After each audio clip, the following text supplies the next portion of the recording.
Welcome on into the KSL Sports Front Page, brought to you by University Federal Credit Union here on the KSL Sports Facebook Live. Also, YouTube and Periscope. We added the Periscope capability. So for all of you watching on Twitter, thanks for stopping by and checking this out. We do this usually on Monday, Wednesdays, and Fridays. Mitch Harper here. And joining me is Jazz insider Ben Anderson. So obviously, with me and Ben here, we're going to talk a lot of Jazz. We're going to talk a lot of BYU. As there's some big stories regarding both sports teams here in the state as here on the front page. So Ben, let's start things off here. And if you want to interact with us watching, share your comments and we can read those live. So any questions or comments that you have, we can see those live throughout the show. But let's start things off with the Utah Jazz, who won yesterday in a game that really didn't mean a whole lot except for draft position. But the Jazz, the bubble, the playoffs are looking to be some of the best, maybe Western Conference matchups ever. Honestly, the matchups in the playoff are fantastic. You got a new piece on Mike Conley today on KSLSports.com. Yeah, I do think NBA fans were kind of blessed to get these matchups that we're seeing already, and we don't know exactly what the 8th seed is going to look like yet for the Lakers. I know you're a Lakers guy, Mitch, but it's looking like probably the Portland Trail Blazers. Maybe Memphis has a chance to win 2 games and end up taking that series, but you look at Jazz in Denver, and then you look at Oklahoma City and Houston. I think even Luka Doncic versus Kawhi Leonard when the Clippers take on the Mavericks is going to be a great series. But this Denver series is going to be really interesting for the Jazz. I think there's going to be kind of a measure of egos here. Can Donovan Mitchell and Rudy Gobert get past what they do best and sacrifice parts of their games to make sure the rest of the players around them are better? And Mike Conley's a good example. He's had huge games this year against the Denver Nuggets.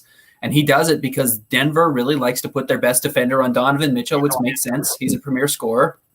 And when they do that, that leaves Jamal Murray on Mike Conley. And Jamal Murray's a bad defensive player.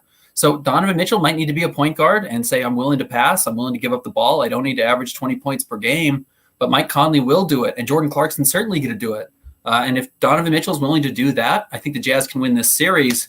And then I ended that article kind of talking about Rudy Gobert taking that same approach. Mitch, you look at what he did against Nikola Jokic this year.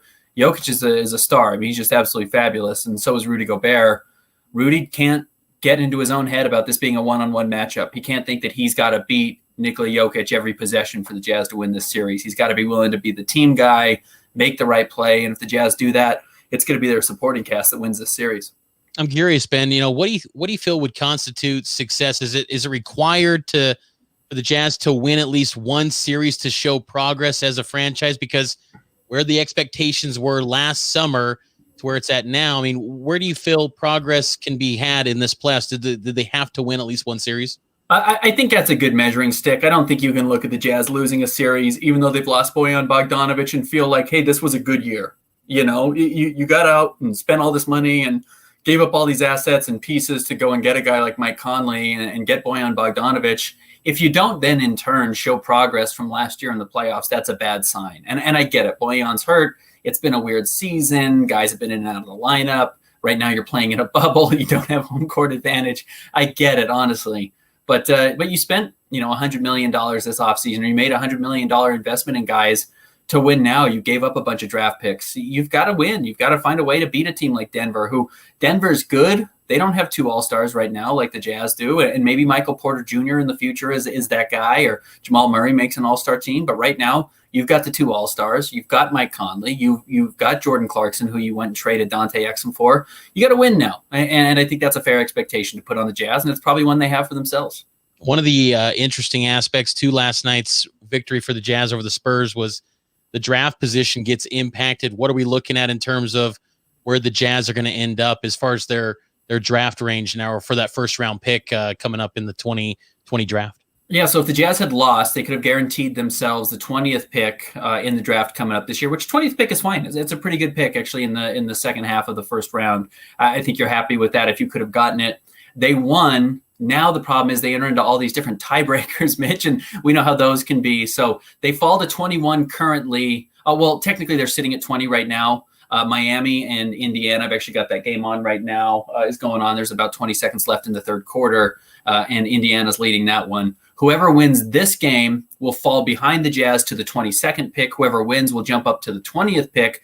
But the problem is the Jazz fall into a tie now this evening if Houston wins and if if Houston loses and if Oklahoma City loses. So if both of those teams lose and they've got absolutely no reason to be playing or trying to win these games, they're going to pull into a three-way tie with the Jazz. So they can end up falling anywhere from 21 to 22 to 23 actually coming up in the draft. And I find myself, and I'm a draft junkie, Mitch, you know that. Every year I'm looking at the Jazz picks and think, this guy's going to fall to 20, but there's no way he's there at 23. Or he's going to fall to 22. There's no way he's there at 23.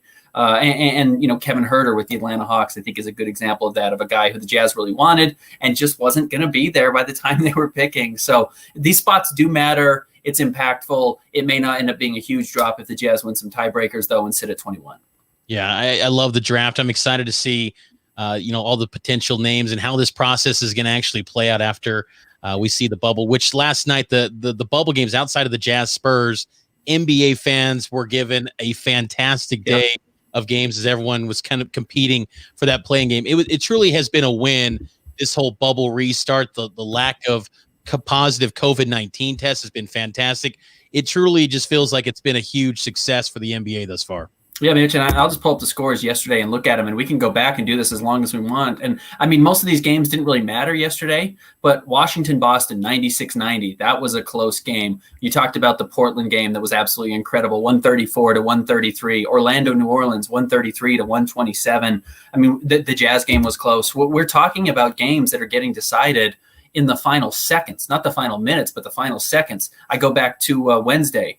Indiana beat Houston 108-104. Toronto beat Philly 125-121. Oklahoma City beat Miami 116-115. I would like to think I'm cherry picking these scores, but I'm just going down the list, and they are one possession, two possession games, which are probably being decided by free throws. So the NBA's really lucked out. They've had absolutely incredible games, and we know the playoffs are going to get even better.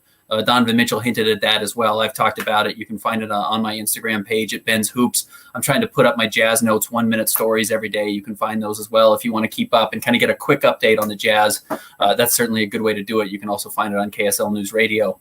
But this has been fantastic basketball. It's been far, far better than I expected when they talked about what this was going to look like. Yeah, I really thought with the lack of fans, and I think that component has been interesting because us covering teams and you seeing the NBA up close and in person, there's some unique, I think, attachment that fans gain from being at these games, especially when you think about Jazz games in the playoffs. It elevates the fandom level for people being at the games. But still, I think just the product, you're seeing elite athletes not having to worry about travel, and it's producing these fantastic games, huge record-setting performances. I mean, what Dame Lillard is doing is remarkable. Devin Booker was fantastic. I love that this bubble restart concept has really turned out to be a great product. And again, I think the Western Conference playoff matchups are as good of a playoff 1-8 matchups as we've ever seen in the history of the NBA. The Eastern Conference, I feel like I've seen a lot of those matchups already. There's not much novelty there, but the West is going to be must-see TV, I think, every single night. Yeah, I think the middle series in the East might be a little bit fun. And we've talked about the drama between TJ Warren and Jimmy Butler before. Those guys do not like each other, and they were going for a first-round matchup, it looks like. And neither of them are playing, I think, tonight in this game, which is funny. They have to play, and then they play again coming up next week to start the postseason. And then, of course, Philly going up against Boston. So, unfortunately, without Ben Simmons, that's not quite as good a series. But we got good playoffs ahead. And the Jazz started at 11:30 on Monday. You're just going to be jam-packed with basketball all day long. And you're going to have full coverage. You can read Ben's bylines here on KSLSports.com. Go to the Jazz tab. If you miss anything, it's all going to be on KSLSports.com. Ben is going to have you covered on all things Utah Jazz throughout the playoffs. And follow him on Twitter and Instagram at Ben's Hoops. Ben's one of the top guys covering the Jazz in the market. Again, share your comments and commentary if you're watching this.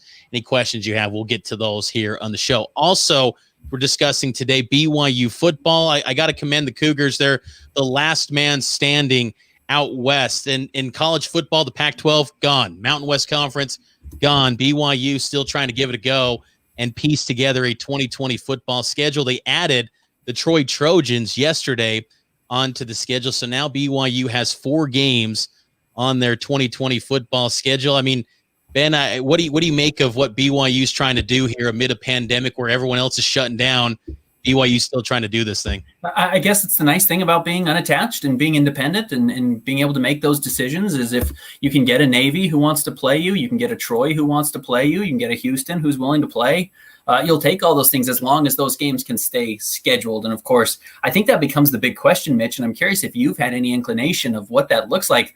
At what point do we reach the point of no return? I mean, at what point is BYU committed to playing Navy coming up in September?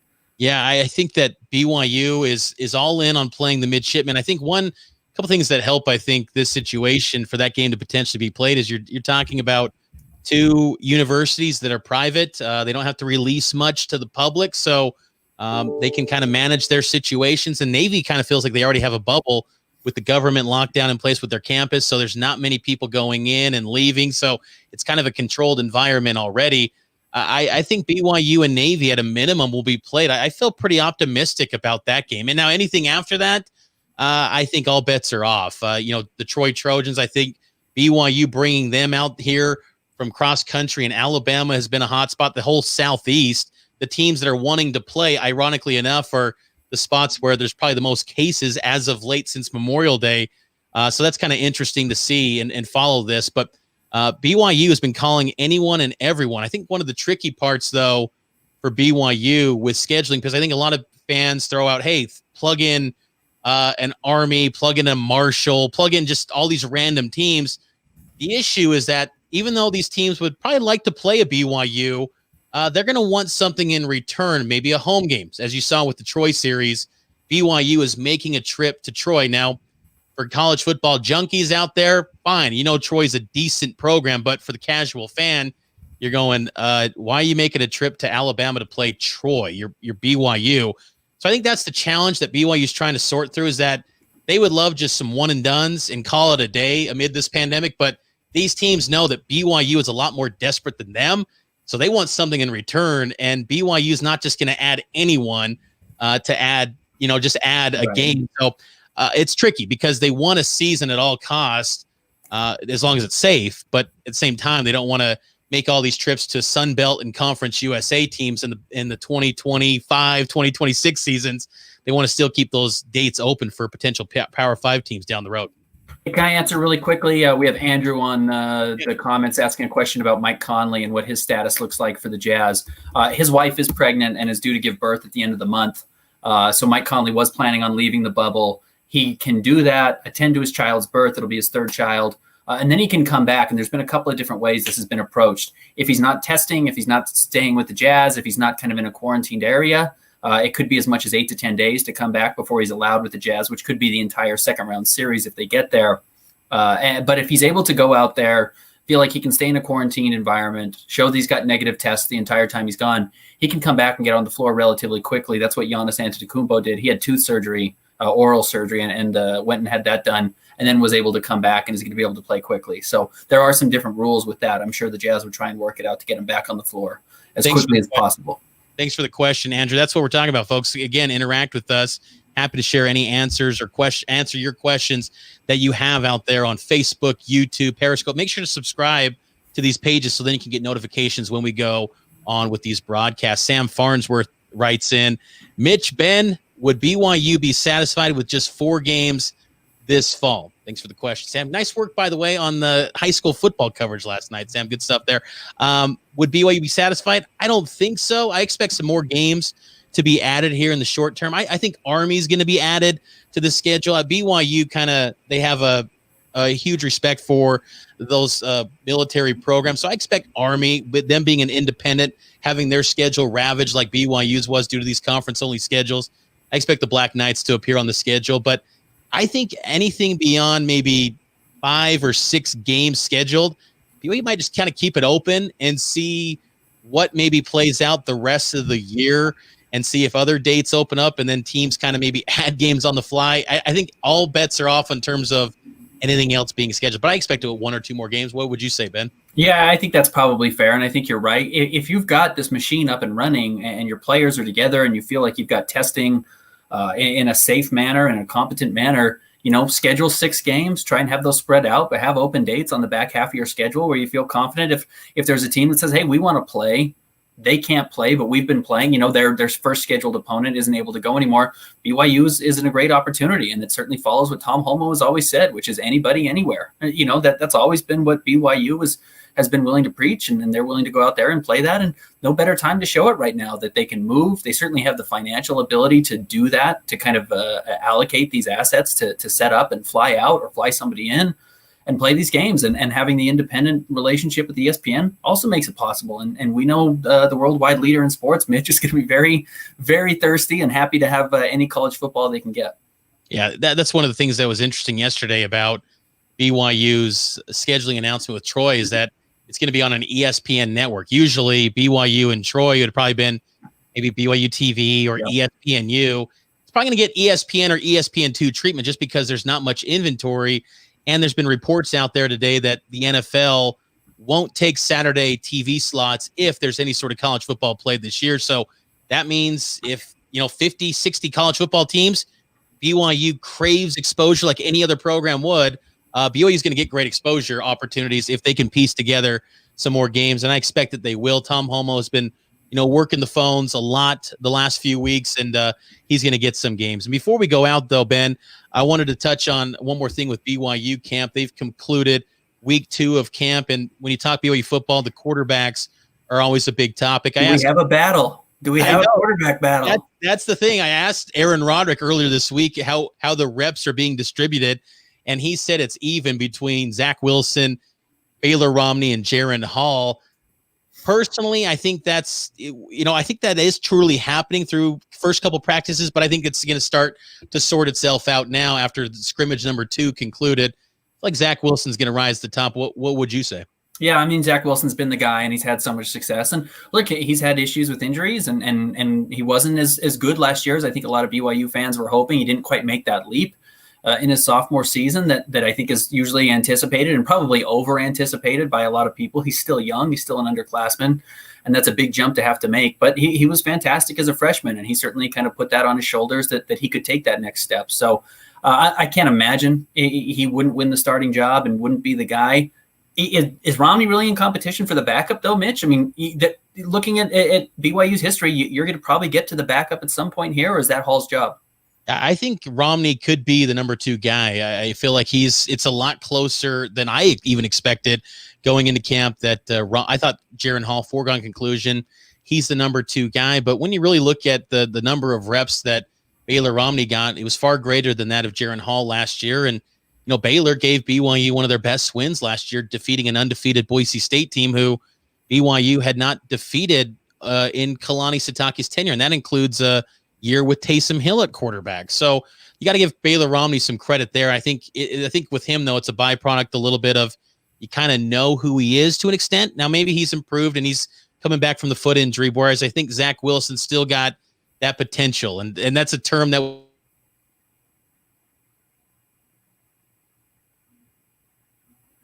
looks like we may have lost Mitch. I will take over then gladly. Big thanks to everyone who turned into today to the KSL Sports Front Page. As always, you can read us at kslsports.com. Mitch, we lost you for a minute, so I just decided we were going to close this thing up. We were getting to that 20-minute mark anyways. Yeah, no worries, Ben, and good stuff. And shout out to all the local high schools that are taking place in high school football tonight. Go check out KSL 5 TV, Game Night Live. Any coverage for all of you that follow Utah high school football, our guys at KSL 5 TV will have you covered tonight on Game Night Live and throughout the weekend. So we'll be back here on the front page, brought to you by University Federal Credit Union, coming up on Monday at 4 p.m. So make sure to like this Facebook page and subscribe to our YouTube and Periscope feeds.